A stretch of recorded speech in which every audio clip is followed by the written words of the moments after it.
It's good to be alive, good to be alive. Yeah, it's good to be alive, and we all want to see you thrive. Hang on for the ride. This is Paul Vibes, bringing you a spiritual flow and information that can remedy the soul.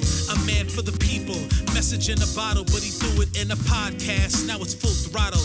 Life is never hollow, but if you ever feel twisted or need to be lifted, yo, my man is gifted.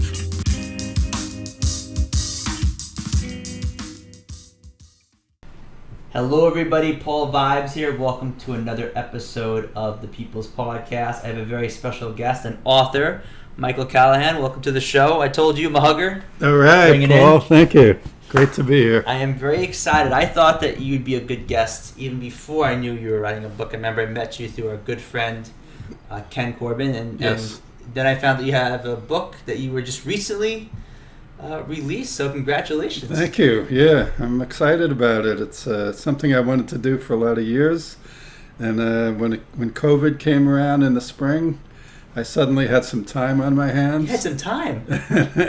And I got to writing all those things that were going around in my brain for a lot of years. I mean, do you talk about this book? I skimmed through it, as you know. My copy didn't come yet, but soon. You see a lot of people using this time either to complain and to go to really kind of get very upset and reactive. Then you see a lot of people like yourself and myself. You see people trying to make the most of this situation. Is that something that you feel passionate? You notice that going on as well? Yeah, I'm noticing that. You know, I notice both extremes, I guess, but I do talk to a lot of people who are becoming introspective during this time and seeing, because it stirs up a lot of changes when you have more time on your hands. Definitely, and I gotta say, even myself have been inspired to write. So tell us a little bit about this book, because I think it's something that is really relative. It's really important, especially what's going on in the world now. I think we could use as much self-reflection and internal work. Yeah. We always could use it, but especially with what's going on in the world right now. Yeah. So I'm a coach, and I do executive coaching and life coaching. So I come at it from two angles, and I'll tell you a little bit more about that. But I worked in business for 30 years, and I also have a spiritual ministry that I was ordained many years ago, and I've worked in ministry for a lot of years. At the same time, I was doing my human resources career. So I kind of bring these two things together in the book. Both worlds. Yeah. Because people want to achieve. They come to coaching because they want to improve their effectiveness. But also they come to coaching a lot of times because of meaning, because there's something they want to clarify what they want to do or changes they want to make in their life.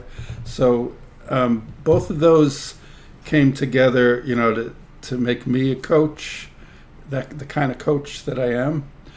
And also, when I wanted to write a book on, this book is about self-coaching, that you can coach yourself. You don't have to go through your whole life having people tell you what to do this, do that. Like, we know when we're younger, we have athletic coaches. They do have to, that's really a coach and a teacher. Like, that kind of coach shows you how to block, they show you how to rebound, all those things that an athletic coach, it's a wonderful thing to have a good coach who can help you be better. But life coaching and executive coaching, I feel, and a lot of the International Coaching Federation that I'm part of, the belief is that the answers are in you. Internal, okay. Yeah. I don't have to tell you what to do. I need to ask you questions and help you clarify so that you can articulate the answers and act on them. So that's my approach to coaching, and that's my approach that I bring to the book that's too. Inspired you to, and I think that's so important, because you see in society, everybody thinks you need this, you need to wait till the weekend to be happy, you need the house, the relationship, the next mentor or coach. It's always something that's outside of yourself. It seems as society tells you that there's always something outside of yourself that you need, and you're saying in a way that, through self-coaching, with the help of this book, that you can find the answers within yourself. It's the only place you will find them. You know, the other things can help. Like you can read from wonderful guides. You can have the best coach, but still. Yeah, you can have advisors. You can go to experts. You can have a trainer to help you physically. You can have a nutritionist to help you with your diet, and they all give you input. But ultimately, the answers, of what's going to help you be better, feel better, act better, it's inside you. Mm. And without giving away the whole book, what are some steps that we can talk about that the viewers can maybe expect in this book, but also stuff that you practice, that you preach, that you feel is important to kind of start that journey of being your own coach? Yeah. Well, the center of the book talks about 4 aspects of self-care. So there's self-care: physical, emotional, intellectual, and spiritual. Wow. And if we can care for ourselves, it's never perfect, right? We can't expect perfection. But reasonably, if we can take decent care of ourselves. Listen, if I can't get perfect after this book, I need to return it. If we're reasonably physically, get the right nutrition and exercise and movement, spiritually, if we're doing some of the things to help our sense of purpose and why we're here and what we want to, who we want to be, emotionally, emotional self-care. There's 4 chapters in the book that talk about self-care on each one of those 4 areas. And the idea is that the better we become at practicing that self-care, then we're coaching ourselves. We're becoming more able to take care of it. We don't have to rely on somebody else, what somebody else thinks. We're always so worried about what other people think of us. Validation as well, things like that. Right. I liked that. I skimmed through it and was talking a little bit about spiritual self-care. Is that something that can you share with us a little more? Yeah. Spiritual self-care I talk about in the sense of not the religious sense of spiritual self-care. In a very general sense, spiritual self-care here is the idea of what's my purpose? Like, why am I here? What am I supposed to be doing? That's deeply spiritual for me. That's how I look at it. And there's a lot of what I talk about in the book too about meditation. So the way to take care of oneself spiritually, what a lot of people are finding nowadays is that meditation, it used to be something that monks did in monasteries. Oh, meditation, what is that? Something very you gotta sit on a rock and go mysterious, right? But now people are finding they're joining meditation groups, they're doing online meditation groups. I lead a couple of meditation groups that we're currently doing virtually because we can't meet in person. Hopefully at some point we'll be able to meet in person again, because it is a nice vibe. Yeah, it's nice to have when you're in the same room with people. Definitely can vibe out that way. But in a way, it's cool too through Zoom, because you might be able to connect with people who maybe otherwise, because of distance and location, maybe otherwise couldn't join you. And I've seen some of the stuff you've done online with Ken. You've done other things online, and it seems like you have you have some good followers. It seems like you have good people that support you and that are friends of yours and that gather with you. Yeah. So spirituality is not just a private thing. Right? It does have a private aspect to it, but it's also connecting with other people. And like when I do my meditation in the morning, I bring in to my meditation, there's a couple of routines that I have where I do a chant. And there's certain people I know that I care a lot about, who I know in their mornings. One of my daughters up in Kingston, New York. Another friend of mine who's in the ministry like myself, he lives in Long Beach. I know in that morning he's doing the same chant. Really? So yeah. Around the same time as well? Around the same time. So it's a really cool, again, I'll say vibe. What about the vibes here? You feel the vibes here? Yes, I feel the vibe. To know that there's other people in the world who I know and care about who are doing the same chant. And even in other ways, the energy in here, you see other people that want to have you on the show, like myself, and there's like that synergy that happens. You feel that as well happening. It does feel like there's a big movement of people that that would be interested in a book like that. Do you see that happening? I wanted to ask your opinion on that. I do. We were talking about earlier too about things that we kind of pick up from the the culture or what's happening in the times. You were mentioning about people feeling certain misunderstanding or misinterpretations, but there's also a vibe going on, I think, of people connecting more. And for me, that's a spiritual thing. When I was in my 20s, I made a 30-day silent retreat where we meditated in silence. Weren't allowed to speak for 30 days. It was about 20 people making the retreat. We never talked to each other for 30 days. And I never felt closer to a group of people. Even without saying a word, there was this wonderful sense of togetherness, of closeness, because you are quieting down, you're letting go of a lot of the busyness and a lot of the activity that occupies our minds a lot. So there is a communal, a very definite communal, a strong aspect to meditation and to this kind of spirituality. I can tell just by talking, I can feel the work that you've done in yourself. I can tell just by talking to you, I feel like it's a meditation. You talk to certain people, you almost feel that energy. When you were talking about that 30-day retreat, I almost felt the energy of if I did something like that. And that just shows you how when you take care of yourself, whether it's spiritually, physically, mentally, and the other modalities, it doesn't just affect you, but it affects the people around you, and it creates like a domino effect. And you see people that also have the opposite, unfortunately, when there's suffering and pain, anxiety, depression. It doesn't just affect their human body, but then it goes and has this reaction, right? Another meditation story I'll tell you that comes to mind. I'm part of a meditation group, several that I lead. There's another one that I'm a participant in Huntington. The fellow who leads it, we meet every 2 weeks at his home.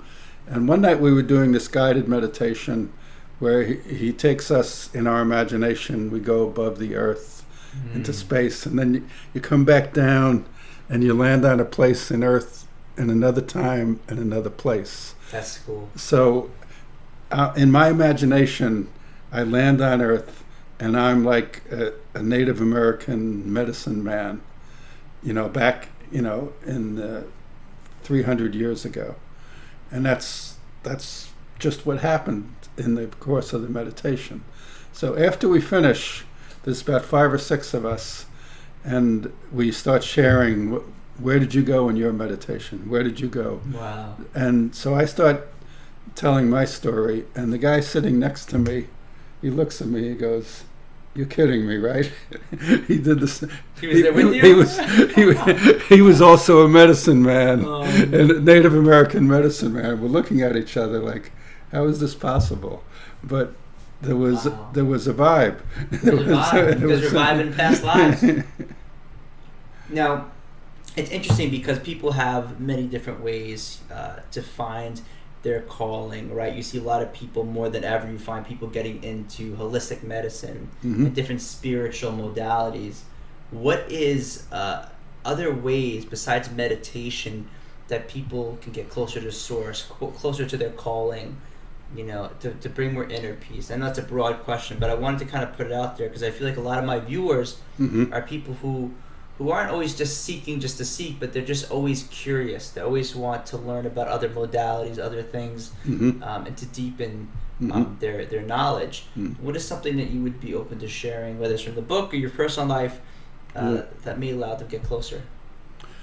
I think one is journaling. It's not necessarily for everybody, but I think people who don't feel inclined to want to write down some of the, I keep my journal electronically on a Chromebook, and it's password protected. Nobody else. What's the password? I write down all my most private things there, things that I might never want to share with anybody, but I want to articulate them. That's one thing. Like when you ask, how do you get in touch with source? Because I can say those things to myself. I can go back and read them again a year later, and I can say, wow, That's I where wrote that? That's yeah. Was it the Native American? That's right. I love this book because it's simple to read. It's easy to read, and for the viewers who are watching this, I'm obviously going to include the links in the description. Can you share with the viewers where they can find this book and where they can also follow you? Sure. It's on my Amazon author page under my name, Michael Callahan. And it can be found there easily if you just, under the name of the book, Be Your Own North Star. If you just put into search in Amazon, Be Your Own North Star, it'll like come that. right up. Be your own North Star. And yeah, because this really goes, I got to say something. This really goes against a lot of other gurus or authors, right? Because they want you to get hooked in you need the next book, you need the next training seminar, you need to subscribe this X amount a month. There is that kind of ego and that money-hungry vibe that seeps even into the spiritual community, where it's, yes, you need the mentorship, you need my coaching. What you're basically saying is like, no. You could look at this book, you could look at it with a friend, and you could be your own guide. And I think that's so much more empowering. I believe that very strongly. I think, just take for example the example of the physical. And when I talk about the 4 aspects of self-care, the first one I talk about is physical self-care. Because if you're not taking care of yourself physically reasonably, even if not perfectly, if you don't have enough sleep, if you don't have decent nutrition, if you don't have some movement, the other 3 aspects of your self-care, your emotional, your spiritual, intellectual, they're going to suffer significantly over time. So the physical say you want to get in better shape because you don't feel good. You can work with a trainer, but you don't make that person your God. You don't say, I'm going to do everything. You could make a decision. Okay, for a month or for a certain amount of months, I'm going to do everything the trainer says. You can give it over as long as you know I'm going to give it over to him or to her for a month or 2, and then I'm going to evaluate it, and I'm going to step back and say, is this helping me? Is this routine? Is this exercise regimen? Is it helping me or is it not helping me? But you don't give over who you are. And a lot. It's so funny you say that. I was just speaking to somebody who's a gym coach. He helps people build gyms and helps them train their clients, their students. And he says that you can teach everybody what to do inside the gym. This is how you do it. That's what you do. But he wants to go beyond that, because a lot of people, once they walk out the door, right, once they're done reading, it goes right out the window. Once they're done with the workout, throw that all out. But what you're saying is you can be your own guide, and it's not just about depending on one person or 2 people. It's you are in control, right? You're a captain of your ship, because you have so many people, they do the right things when they're getting the training, right? When they're in there doing that one-on-one session. But it's about taking that knowledge and using it for the other 23 hours.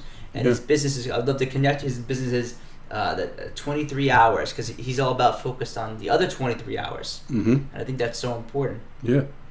And so, I like the captain of the ship, captain of your ship phrase too, because this is the North Star image was important to me, and that's why I put it on the cover too. Is that we have today these wonderful GPS navigation that it's used at sea, it's used on land, and I use it way too much. I gotta say, I may go to places hundreds of times, and I like to have it on in the back.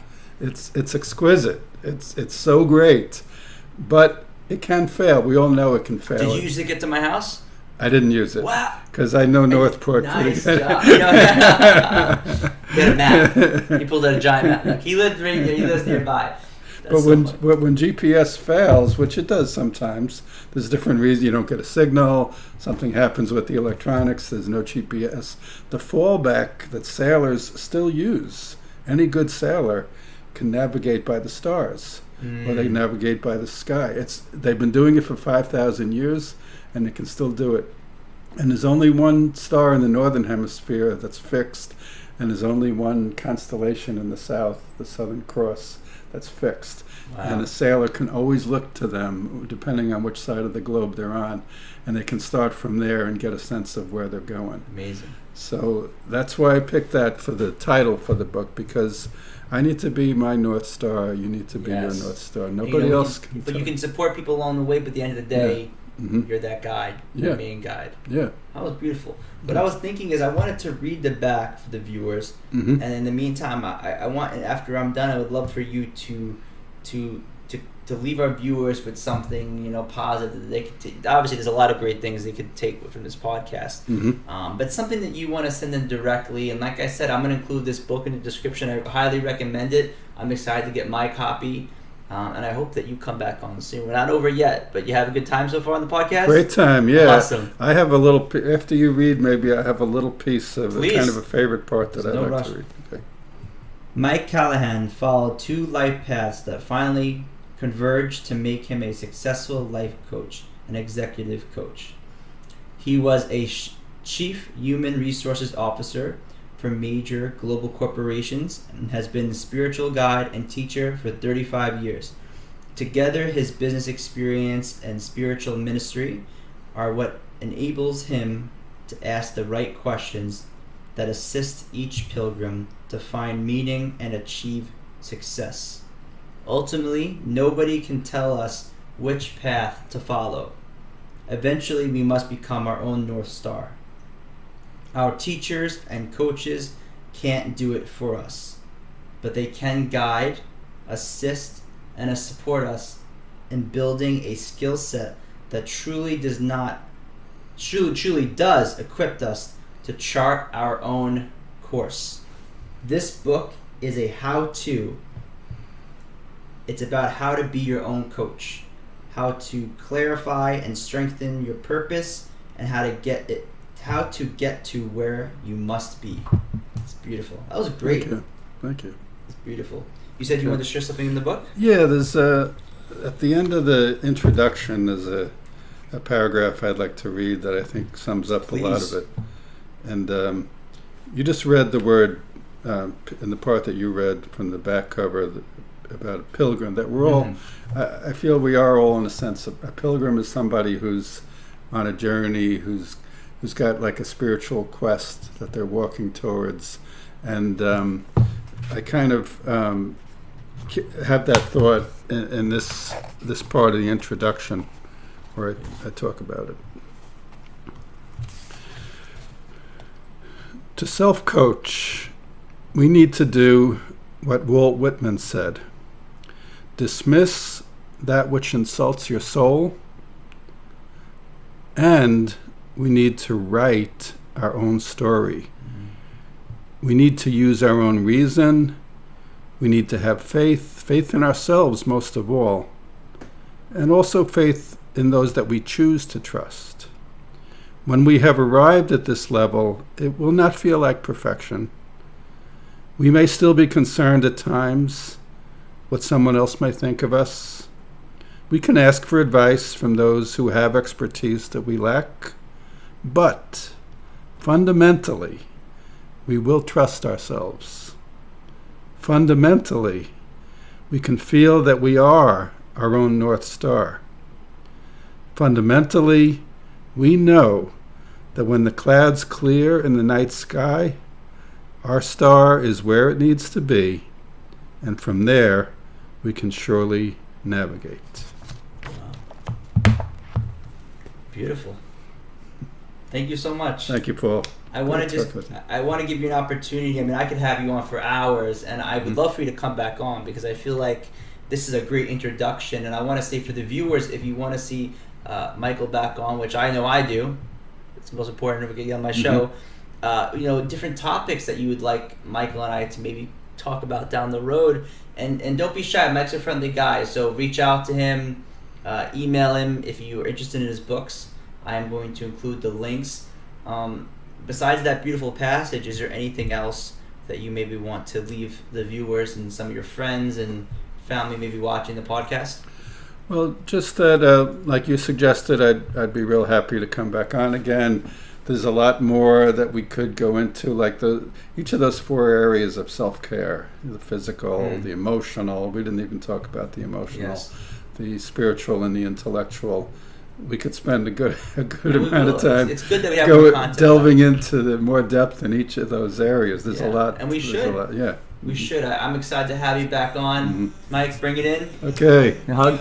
And let's send some. We always send some good vibes. We send some peace and love to the viewers. Thanks, everybody. Thank you for watching. Be sure to subscribe and follow, and be sure to go send Mike some good vibes and love as well. Okay. Thank you again. In a podcast, now it's full throttle. Life is never hollow, but if you ever feel twisted or need to be lifted, yo, my man is gifted.